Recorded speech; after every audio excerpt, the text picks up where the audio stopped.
Alright, hi. Before this video begins, I just need to quickly say that when I was recording the video, for some reason, there was like a slight audio issue with my microphone. I really don't know what happened, and like I literally have to get this video out in like 1 hour from when I'm editing this, so unfortunately I don't have the time to re-record it. Yeah, I'm really sorry. It's not that big of a deal. It's just a little bit annoying, so feel free to drop a big fat dislike if you find it to be too annoying. But yeah, sorry about that, and enjoy the video. In Skyrim, you can get involved with lots of different crazy things like dragon slaying, dungeon crawling, bandit hunting. There was so much action and adventure in the game of Skyrim that sometimes it's easy to forget to take it slow. Today's video, I'm going to be going over 7 of the more slow-paced chores, if you will, in Skyrim. Things that you may not have even known that you can do, but things that are just equally as fun and satisfying as going questing, in my opinion. So the first thing I want to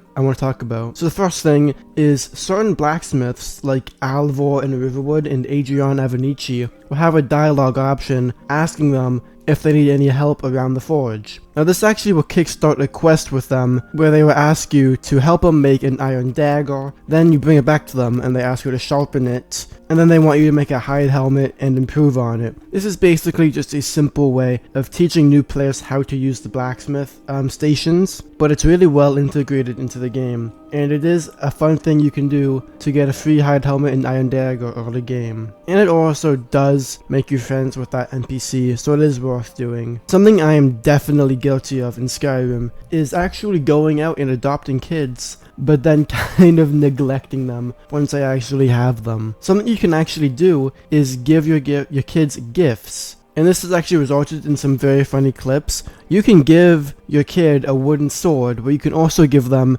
daggers. And not just like an iron dagger, but you can give them like a Daedric one, and they will like use it to practice against a dummy. You can also give your kids dresses or new outfits. You can give them a doll, you can give them food, all kinds of things like that. And it's just a very nice, wholesome thing you can do, just for more of a role-playing type thing. And next up, this is one that you probably might have actually known about, and I'm sure a lot of you have, is you can actually go mining in the game at specific mines. There's lots of mines scattered around Skyrim, but not only can you actually go mining in them, obviously, but a lot of them, in fact all of them, will have one NPC you can sell off all of the ore to. And depending on which mine it is and what ore they're mining, that can be an extremely easy way to make like 500 bucks in 2 minutes. For example, in Dawnstar, if you go to the Quicksilver mine, that's a relatively useless ore, as you only really use Quicksilver to make elven armor, and even then you don't use that much of it. So Quicksilver is pretty useless, but if you mine the whole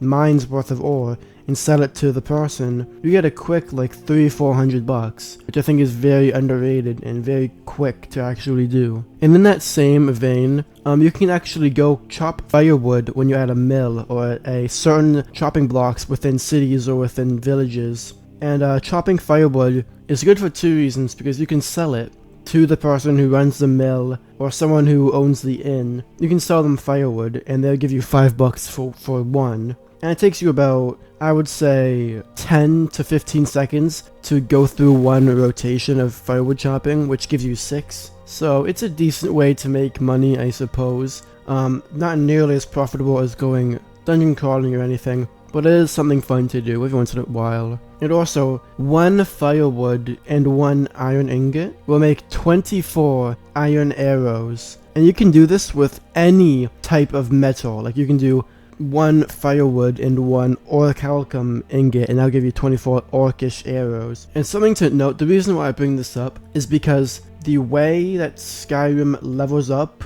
your smithing ability is based off the value of what you make. And most people will like spam iron daggers, which has a value of 10 but only costs 1 iron ingot. But instead, if you do iron arrows, you're getting 2.4 times the result for the same price, with the effect that you have to go out and actually chop wood. And a lot of people don't know this. This is kind of a very niche thing, like a random thing. If you have an alcoholic beverage in your inventory, like Ultra Wine, Honningbrew Mead, or Nord Mead, something like that, and you talk to the town drunk, which isn't like extremely obvious which one it is, but it's the guy who's usually kind of either homeless or the guy who's kind of a bum. For example, in Riverwood, if you go to Embry and if you have alcoholic beverage in your inventory and you give it to him, he'll do a funny little dance and he'll become your friend. And there's not really much point to doing this aside from the fact that he becomes your friend, but I do think it's very funny, and not many people know about this because not many people would really have, you know, those alcohol in their inventory. It's a pretty bad thing to use. It's a pretty bad beverage in the game. And in that same vein, a lot of people really overlook the cooking system in Skyrim, which is actually a lot more complex than what meets the eye. So if you can go to a cooking spit with salt pile and really any meat or any like vegetable, you have a plethora of options to cook. And granted, I think the reason why this is so underrated and appreciated is because a lot of the options just aren't good. The only good ones is when you can cook meat from raw into the cooked form. That's the only good thing in my opinion about it. But there is one called vegetable soup, and I think there's venison stew, which both of those things have the same effect.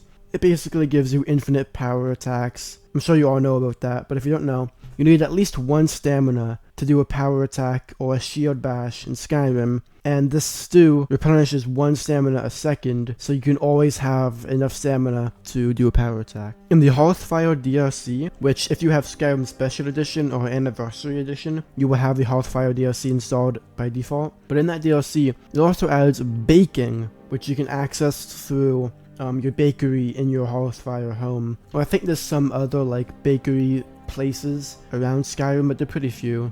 And there's a lot more you can bake. I haven't gone fully in depth into that, but it is something you can do and it's very fun. And the last one, and the most recently added one in Skyrim, is the addition of fishing. In order to fish, you have to have a fishing rod equipped into your hand, your right hand, and then just press E on these fishing supplies. You can find them in predetermined spots in the game. There's actually a lot of them. There's even one inside Embershard Mine, and there's one inside a few different like locations. I think it's really interesting. The things you get out of it can be quite good. You can get River Betty, or you can get Cyrodiilic Spadetail. Really, any of those alchemy fish you can get along with the food fish like salmon or pogfish. There's also unique fishes added for specifically for this, and there's a whole quest line revolving around it. And yes, this was added in Anniversary Edition with the Creation Club stuff, so if you don't have that, then you can't do this, unfortunately. But I think it's very fun and very relaxing. I love fishing in video games. But also, once you've fished a certain amount of times at this one fishing location, you will have to leave, or else you start fishing up junk. But the thing is, junk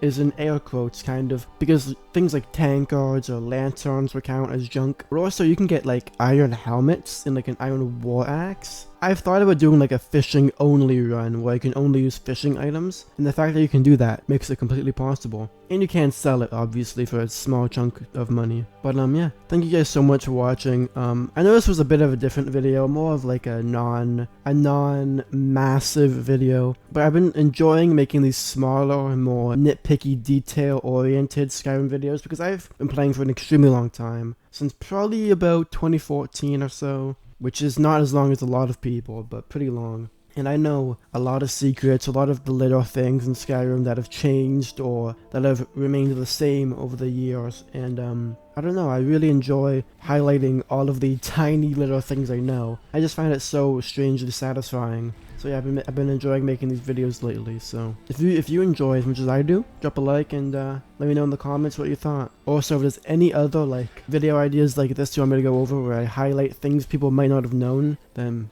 please let me know. And yes, stay awesome like always, and peace out.